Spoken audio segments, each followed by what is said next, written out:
here's the response from Russia to this Israeli strike. So Russia condemns the Israeli airstrike on Damascus airport.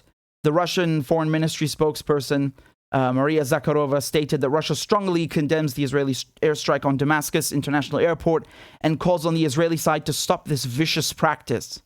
That's good, huh? Practice, that means it's regular. So a statement on the ministry's website said that we are compelled to reiterate that the ongoing Israeli shelling of the territory of the Syrian Arab Republic in violation of the basic norms of international law is absolutely unacceptable.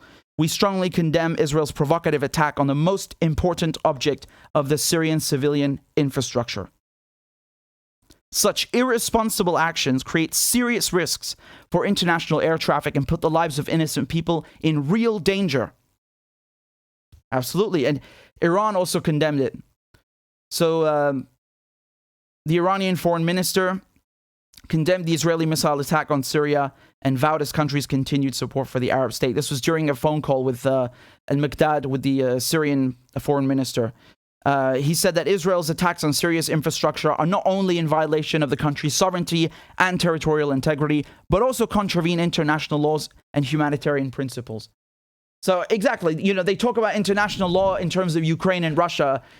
All of a sudden, all these NATO countries that spent decades bombing and killing other people and countries, they have something to say about Ukraine. But then when Israel, their friend, their colonial project in the Middle East is bombing Syria and bombing civilian infrastructure, they have nothing to say. It doesn't even, not even a statement, not even a pretentious readout. Zero. And this hypocrisy is exactly what we're talking about. They're hypocrites. They are absolute hypocrites. And notice how Russia and Iran are talking about international law.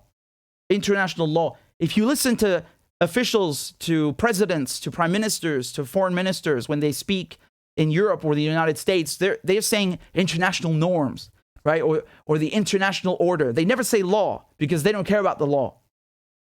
They just make you think they said that. They didn't. So this is very important. And I just want to say it's really tense now between Russia and Israel. You guys remember that a few weeks ago, the Russian foreign minister, he said something about Hitler being Jewish as well in response to a question about Zelensky and whether there are, Nazis inside Ukraine.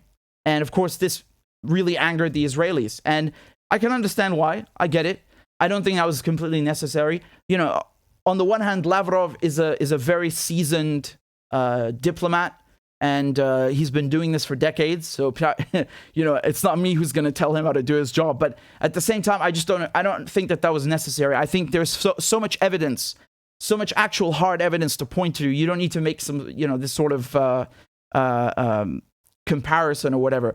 And the Israelis really got upset, right? And then the Russians got upset in response. And this is, again, this is to the benefit of Syria. There's no doubt, because Russia, as I said, has ties with Israel. Many Israelis are originally Russian Jews. Many are Ukrainian Jews. Not all of them, but a good chunk, right? A good part. So both Russia and Ukraine have ties to Israel. And Russia, at the same time, is also supporting Syria, giving heavy support to keep the government there, in charge and let it survive. Although I don't like phrasing it that way. It's not about making sure Bashar al-Assad is the head of state. No, it's about protecting Syria from Al-Qaeda, from NATO, and so on. It's much bigger than that. It's not about one guy, whatever they want to tell you on CNN. But my point is that the Russians now are kind of veering more towards the Syrian side, which is beneficial to Syria. It's good that there's beef between the Israelis and the Russians. There's no doubt about it. And I want to say another thing. A few weeks ago, there were reports of an S-300 being used. I told you just before, the S-300 is a state-of-the-art anti-aircraft surface-to-air missile battery built by the Russians. And Syria has a few of them. I think some that were delivered were destroyed by the Israelis. I think there was an S-400 that was destroyed as well. But that's besides the point. The fact that this was used in response to an Israeli airstrike, it's kind of like giving the Israelis a warning. Watch it. Watch it, because we don't usually use this. But if you keep doing this, we might use it.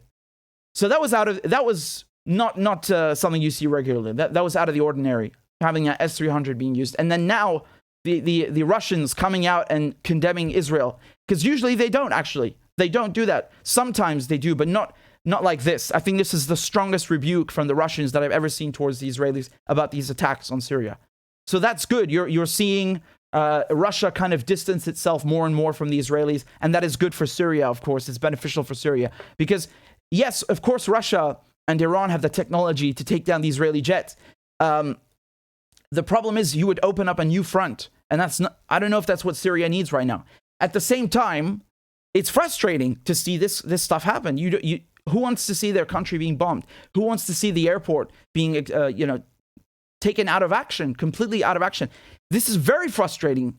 They're basically coming in and humiliating Syria. It's unacceptable. It's completely unacceptable. So I want to know what the strategy is here. I really want to know what the strategy is. In any case, I just wanted to show you the reactions from Russia and Iran towards this attack on Syria.